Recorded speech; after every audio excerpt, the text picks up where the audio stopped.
Hello. You're listening to Questboard, a podcast where we make up random side quests. My name is Brandon. And I'm Tiffany. Just so y'all know, we are not professional writers in any way, shape, or form. At least we don't claim to be. We just really like tabletop RPGs, and we do this for fun. That's right. How are you, Tiffany? Well, I'm slightly thrown by the fact that I went a little Western there at the beginning. I tried to throw in a y'all to make it different, but I had to rein in the twang that was trying to come out of that. You're saying a tone for this episode, and it's like, eh. I gotta hold in my Southern every now and then, you know? Actually, I did actually come into this episode planning on saying something, or I have a rant. Oh, rant away. So... Shall I do an intro? This is ranting. No. The no's are the music. I love it. You know, I don't believe in the astrology things. Oh, yeah. It's like, well, I'm a Capricorn and all that stuff. Mm-hmm. But it's like the description of like your personality based off of when you were born. Yeah. I think that's stupid. I don't agree with it. I think it's fun. Just to be like, oh, yay, I'm a cool one. I'm a cusp. Capricorn Aquarius. They're all vague terms that it's very vague, yes. Yeah, I really don't like the thought of that, you know? Yeah, I know. But so why I'm bringing this up is because recently I took one of those personality tests where it's like the 4 letters. Oh, yeah. And when I was reading it, I felt like I was being called out. I've done this before too. So and yeah, no, I want to read you. You know me well enough. Mm-hmm. I want to read this out loud and see like if you could like, oh my God, that sounds like Brandon. Okay. So I got, if you know the 4 letters, I don't exactly know what they mean, but INTJ. That might be very close to what I got. And so basically it's saying that I am strategic and intuitive thinker and thorough planner. I exclude a quiet confidence, intellectual insight, and knowledge. I am usually nonconformist who don't mind being different from the crowd, thinking for themselves and rejecting long-standing traditions or rules that make no logical sense. They might intimidate you at first. They may appear intense and aloof. They don't come across as needy and even quite the opposite, fiercely independent. Yeah.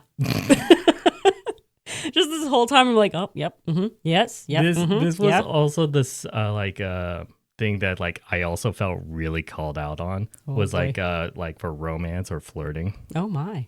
Because they have like a bunch of different categories. Gotcha. And they says like reserved and reflective.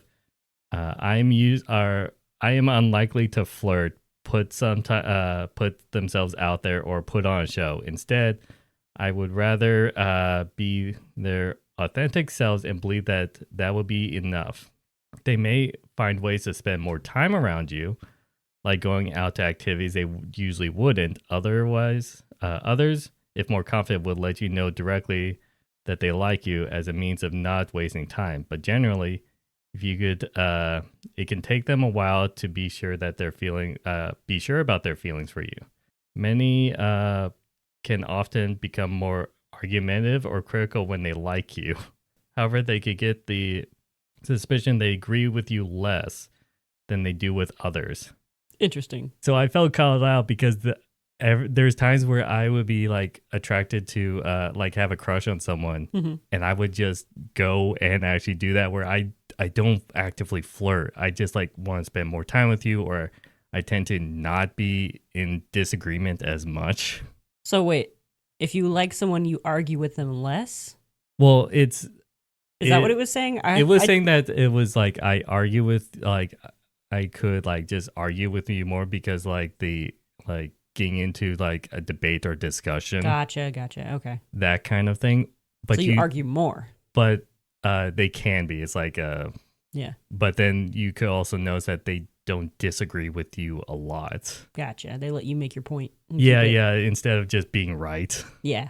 Okay. But I got I felt so called out about the whole like I don't flirt. I just act myself, and I think that's enough.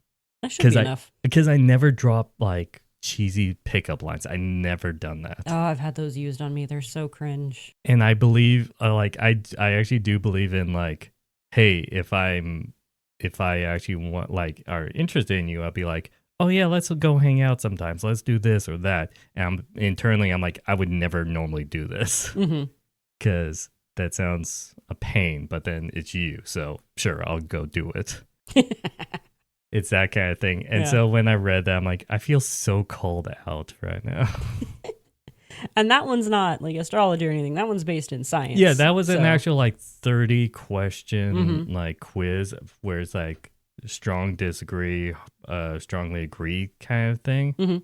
And so that's why I'm like, I don't know if this is a placebo effect because I feel like because it's that instead of when I was born, I'm more likely to be like, oh my God, this reads or describes me. Right. And once again, it is based more in science. Like people have been studying this.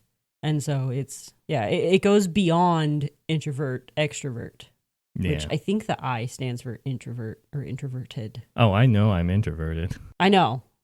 But yeah, I'm pretty sure when I took that quiz, I need to take it again because I've completely forgotten my results.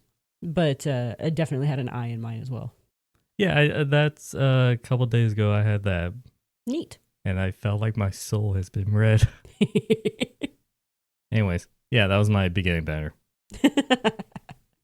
No, that's pretty insightful and quite interesting. And you said, like, yeah, it describes me. It does, yeah. No, it really does. That's good, yeah, I guess. That means the science works. Somewhat works. Somewhat, yeah, mostly. I mean, there's a lot more, I guess, results you can get through that. There's so many different versions because there's 4 letters, and it's not just those 4 letters in different orders. Like, there's a bunch of different ones. So it's like they have a lot of, I don't want to call them categories, but that's the best I can think of. I'm wondering, like, if in the near future they would be letterist, where it's like how the signs are today, where it's just like, oh, you're an INTJ. I don't think we're going to be compatible. This isn't a new thing. This has been around for a long time. No, I'm saying, like, what happens in the future? People treat like it like that, like they treat astrology today. I feel like I've seen something where like hiring companies would ask people to take a personality test like that and see what kind of personality the person have, like, and hire them based on that. I think that's stupid. Yeah, well, if you want more extroverted people in your company, I mean, that's one way to do it. But to be fair, I'm in a job position where I'm very social with very bunch of different departments. That's also true. I'm in a very social job position as well. And I get exhausted and I hate it. But that's work. But I'm being paid for it, so smile. Right. When I go to work, I put on my social mask. Yes, and the difference between an introvert and an extrovert is when an introvert has to put on that social mask, that just drains them of energy, and then they go home and not talk for like 3 days, and then they're good. Extrovert is like, that's how they get their energy. Yeah. They could do that for a long time. If they're stuck home alone, they are dying inside a little bit. Oh my God, that reminds me of we're going a little long, I know. I saw this random Reddit post where someone posted like, oh my God, like everyone says working from home is like the dream job and it's the best thing. I did it and I was going crazy. I hate it. All this. I don't know why anyone is a false narrative. It's a lie. I just want to go back to the office. And I'm reading the entire thing. I'm like, this sounds like a dream job to me. Yeah, I know, right?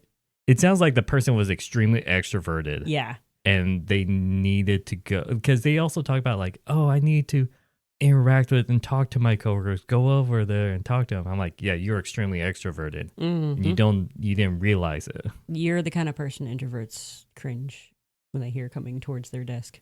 Well, it depends on the mood. That is true.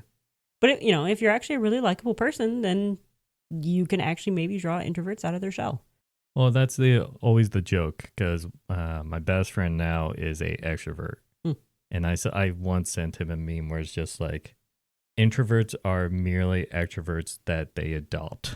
Oh, like extroverts adopt introverts. Right. Okay. And like just pull them out and make them go do things. And that's how they become best friends. Yeah. Is because one of them had to be like very outgoing just to actually drag the other one. Mm-hmm. Whereas introverts that are friends, like two introverts that are friends, can literally sit next to each other for hours on end, say nothing, just exist next to each other. It's and either that's considered hanging out. it's either that or they would just be in their own homes and then they would like talk every like 3 months or something and be fine. I've got friends like that. We I just do kind of too. check in, make sure the other's alive every now and then. Right. Or if they're both gamers, that's easy online. Oh, yeah. You hang out online. Anyways, we actually should make our usual content. Oh, right. We're here for a podcast, not just a chat. Not talk about personality traits. Honestly, though, I'd listen to that. Just List your 4 Chatting. letters down below in the yeah, comments. let us know if you want to. And I also, won't know what it means, but you could say it. Also, if you want, let us know your star sign or lunar. Yeah, lunar calendar. No, Chinese New Year's calendar. I know it's not just Chinese though. It's Chinese zodiac. I know, but other countries use Oh. that as well. So it's lunar zodiac, I think. I don't know. Also, let us know what it's actually called. Or that. Teach us something. Yeah. Okay. Anyways, we have our regular quest sport stuff. Oh yeah, I already said that, but yeah. Do you have dice? Oh right, I'm supposed to roll dice. I'm just really forgetful for today. Like it's It's one of those days. one of those days. 34. 34. Wow, we have not done 34. Finally, I rolled one we haven't done yet. Need young, fit person to shovel snow from my walkway. And the rest is in parentheses. Yep, that's it. Young, fit Okay, person. can I shoveling just snow. read out loud the parentheses? Okay. If high summer in winter substitute with mow grass or something else appropriate. Employer is an elderly individual from a far off land who has enchanted their property to be more like their home country. So whatever climate the land is, this is opposite, according to the parentheses. This is just another boring job. How can we make it interesting? I don't know. We're like 50% hit rate on those I know. that I'm like satisfied with. So shoveling snow. Yes. The actual text is need young fit person to shovel snow from my walkway. Yes. Discover a dead body. That would be awful. How did that get there? No, I don't think. Well, I mean, they could come across something that will lead to a bigger, more Yes. adventurous We thing. could easily do that. Yeah. Is that too low hanging of a fruit? What if it's an extended reality walkway?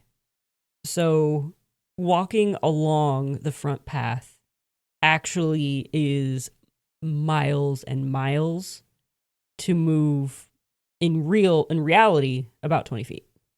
So when you enter the walkway from the front door, it is long. It's super long.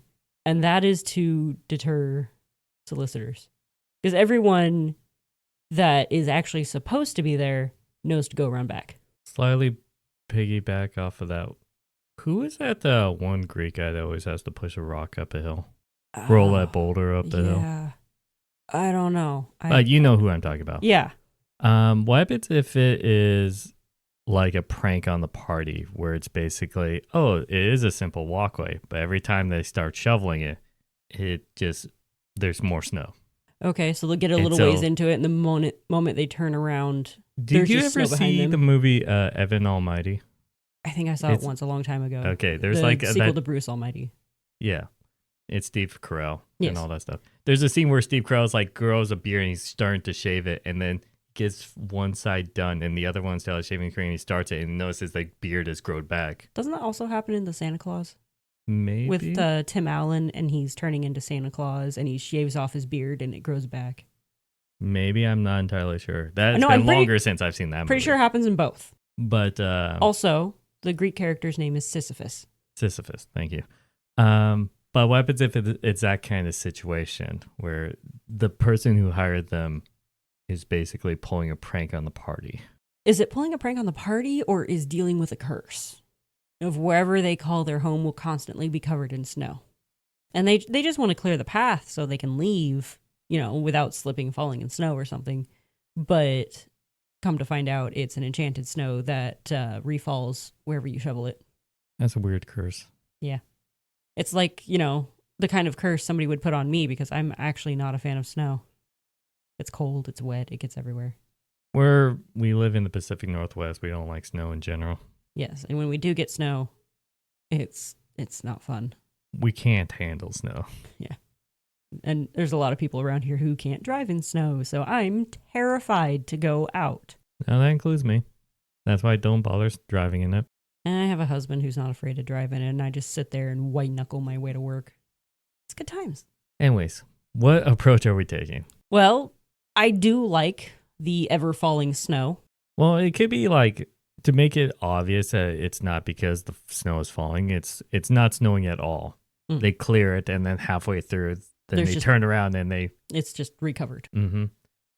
If we just have it where there's no snow falling, it's obvious that something is afoot. And there's no tracks or anything like that, and they just magically, there's snow again, like it was before they even started. You said afoot, and my brain went Bigfoot, because we're in the Pacific Northwest. Bigfoot is all around us. And then my brain's like, oh, magic Yeti that's causing this. My other thought was snow globe. The people can't see this, but I'm just giving you the weirdest look. He's doing the squinty eye, staring at me, judging me so much look. A Yeti? Bigfoot, Yeti, they're cousins. But they don't have snow powers. You said afoot. It could have been like a fae creature pulling a prank on the old man that lives in the house. It could be that. I said magic Yeti. I'm sorry. Adding magic to anything makes it understandable. Magic. God. What you didn't see was the spirit fingers I was doing when I said magic. I'm pretty sure there is a Yeti stat block in D&D 5th edition. Oh, 100% sure there is. And I'm pretty sure they have no magic. You want to make a bet? Sure. Okay. They have a chilling gaze.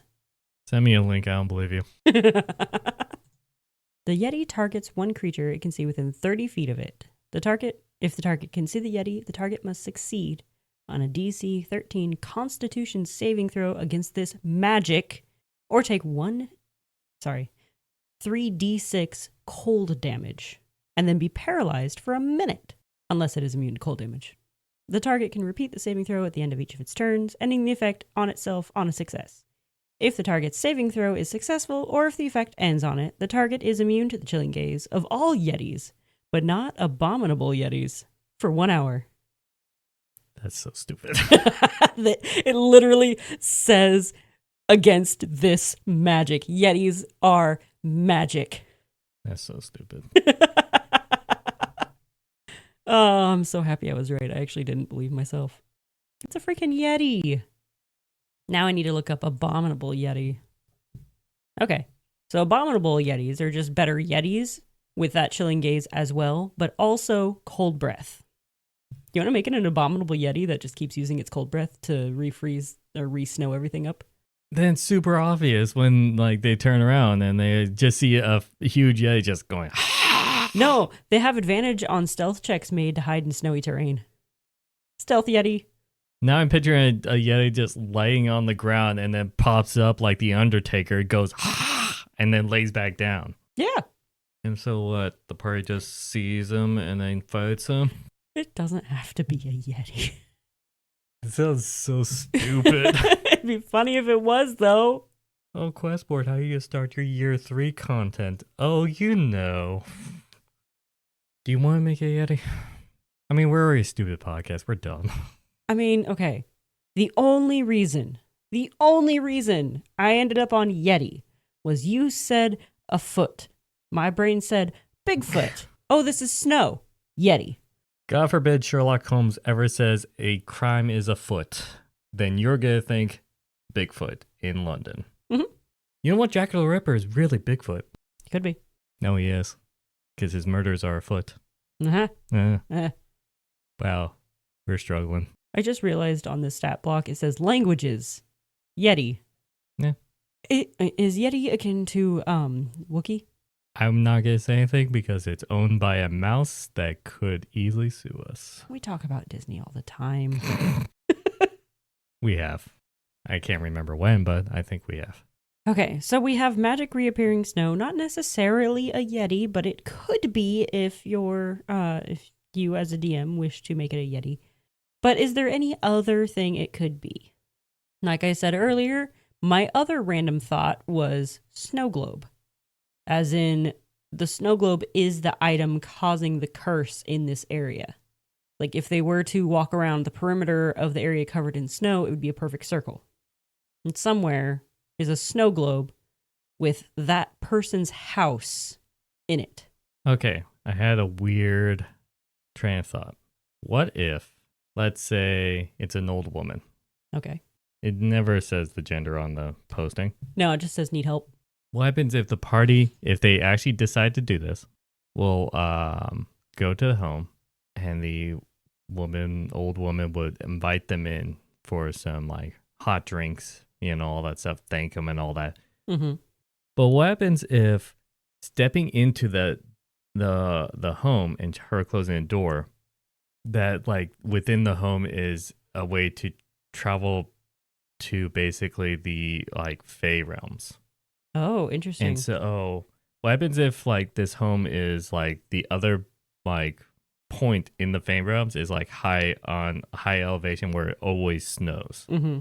And so then they could be just like, this could be just a random home outside of, Boulder's Gate or something like that. But then when they leave, like after they have it and they're like, okay, we'll start, shoveling and all that stuff, opens it. Then they're actually leaving the home into the Fey world. So I have or some kind of alternate dimension or alternate plane, then it will be just snowing. And it's extremely hard to actually shovel said snow. Yes, I have an kind of a yes and for that. So the house itself is the gateway between the regular world, Faerun, wherever you have this, and the Fey realm. Walking in the front door or walking out of the front door keeps you in, the regular world. Going out the back door is the portal to the Fey realm. So there's a front door and a back door. If you walk through the house and out the back door, now you're in the Fey realm where it's snowing. She needs you to shovel that path. Okay, yeah. So when the party walks up to the house in the regular world, it could be there's still no snow. It could be still snowy. Yeah. That would just allow them to be thrown off. Okay. So it's like, it's still wintertime or anything like that. All right. And it's like, okay, yeah, this doesn't look too bad. And then, I need help with the back one. Here, come through. Let me give you a drink and all that stuff. Mm-hmm. And like, I really appreciate it. And it's like, it's right through this door. And then when you go out, right. It's and like, you can't walk around the outside of the house because you'll still be in the regular world. Mm-hmm. And that'll be that backyard. But if you walk through the house, it's a completely different backyard. And I feel like making an old woman that's very friendly and kind, like, oh, come in, kind of thing. They're more likely to actually go in instead of, we'll stay out here and go around kind of thing. I just got done making cupcakes. No, muffins. Muffins is better. Cookies. Yeah. Come on. Cookies sound Granny more sinister. cookies, though. I know, but cookies sound a little bit more sinister. Come on, who doesn't love a good muffin? Okay, so do you think that the old woman is doing this on purpose? Or I believe she's innocent, where it's just like, she doesn't even understand that through her back door. Oh, she has no idea at all? It's just like, it's always snowing. It's just always so snowy back there. Yeah. Maybe there's no windows, so that it's not like obvious that like if you look out the front window, it's not snowing, and look out the back window, it's like blizzard. Mm-hmm. But the moment they step out, it's like, oh man, it's for this short amount of time we were in there, it's like it's now snowing pretty hard. Mm-hmm. Yeah. Okay. And if anyone in your party is either from the Fey realm or is versed in the Fey realm, has been there a lot, they can maybe, for a very difficult role, recognize some of the flora, like the plants and stuff, because they'll be different probably. But it will be covered in snow. Exactly. That's why it's a hard roll. I would argue what we could do is show how difficult it is because it's like snowing heavily. Mm-hmm. So there's a logical reason why, right? Yeah. Let's say they're having difficulty. You're going to make these difficult rolls and all that stuff. Right. Someone's going to walk by. It's like, oh, I can help you. Do you want to make a deal? Without knowing that it's in the Fae. Oh, that's mean. Oh, that's just cruel. Do it. I'm an evil DM. You already know this. Yeah. No, I'm well aware. So that was my first, like, very good thought of, like, how to get them into something else, mm-hmm. which is you make a mistake without knowing you made the mistake. Right. Depends on the party. They might be mad. Like, what are the rules as of a the game Fae? master, Aren't there like rules you have to relish in follow? that. Oh yeah. Relish. Mm, Now I want a hot dog. nah, relish is overrated. I like relish. Sriracha's best condiment. I can't handle the spicy. Yeah, you're white. So white. Anyways, this is a stupid conversation. Condiments. What's your favorite? Put that in the comments. So many comments. Comments or condiments? Comments about condiments. Condiments. There's a tongue twister for you. I almost messed it up, honestly. Anyways, well, like, do we have anything else to add, or are we gonna stick with the gateway portal to the Fey realm, where there's heavy snow, difficult snow shoveling, into possible deal to help shovel the snow? No, I think that's good on its own. Like, it's just a cute, quick little, oh, we need to go shovel some snow for this old lady. That's fine. Do we want to name her? Sure, let's name her. I found I the mean, name. to be fair, I don't think any party will actually go for this quest based off the posting alone. That's completely understandable. But if they do, they find an easy way into the Fey realm. And an easy way to be tricked into a deal. Unfortunately so. But what if maybe they're looking for a way into the Fey realm? Or just someone who makes really good muffins. Or that. I mean, it could be like something for the future, or if they need it in the first place. That's on the Game Master to implement. So the name I found is Matilda Hebert. All I think about is just Sweet Matilda. Isn't that the little girl who has like psychic powers? Oh, it was just Matilda. The name of the movie was just Matilda. Oh, I thought it was called Sweet Matilda. No, I know that movie. I named my pet rabbit after that. Ah. I love that movie. Very good movie. Yeah, Danny DeVito was good in that. Mm-hmm. Side note, did you know that the young actress who played Matilda was dying of cancer when they recorded that, and was a huge fan of the books? And Danny DeVito took care of her daughter during the entire shooting and actually got the mother to see an early screening of it before she passed away. Oh, that's so sweet. I know. I recently saw a thing, and I'm forgetting half of it, so it's going to really sound like not cool at all, but the actress who played the annoying, the mean teacher, like Miss Trunchbull or something like that. I saw a thing where it's like, I was this many years old or whatever when I found out that this actress is also this actress. And I can't remember who the second character was. It's really annoying because I'm like, it was one of those like completely thrown for a loop. I had no idea moments. I'm going to Google that now because... cool story. Yeah, cool story, bro. Yeah, While she's looking that up, I feel like we're probably not going to add anything to this quest anymore. It was a nice little wrap up. If you stuck around for this episode of us not knowing what we're doing until the very last minute, where then we came up with something and it was wrapped up nicely, and it only took us 5 minutes after we actually found a direction. This episode is just mostly filler, fluff. Yeah. So I'm sorry if you actually wanted a constructive quest. This one's just kind of fun to throw in. Like, you know, if you want to just add something fun. I also found the random thing. You know, in the Harry Potter movies, when Aunt Marge comes over and gets blown up like a balloon? Oh, the same actress? That's Trunchbull. Oh, wow. Unlikable person plays another unlikable person. Apparently she's really good at playing unlikable people, but I just had absolutely no idea that was her. So she's really good at becoming the character. Yeah, it's like the actor who played Draco Malfoy. Mm-hmm. He gets like hate mail. He does. He's a super nice because guy. Because people actually don't understand, like, he's an actor, he plays a character. Yeah. But if you play it so well that people hate you and hate your face, that means you played it extremely well. Mm-hmm.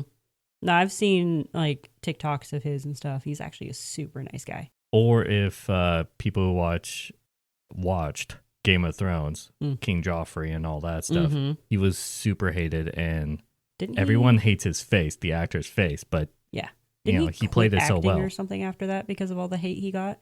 Yeah, because people don't know if that's confirmed or not, but yeah, he got a lot of hate because he acted too well. Yes, and I think people are dumb. Yeah, don't tell our listeners that.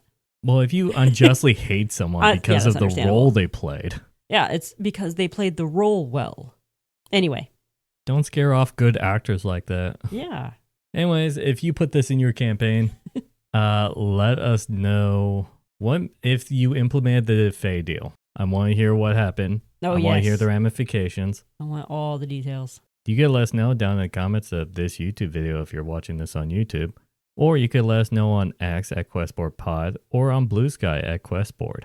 If you have anything that, like, job posting that you want us to make a quest out of, hopefully not a boring random job, please. Something a little bit more creative or fantasy. I think this one turned out fun. I'm tired of the, like, oh, this could be like just a random job that could be even in the modern world. Right. We've had like 6 of them so far. I don't like them every time. I'm sure you guys are way better than that. No offense to the creator of this D100 list. Anyways, I think with that, I wish you all good night. And happy questing.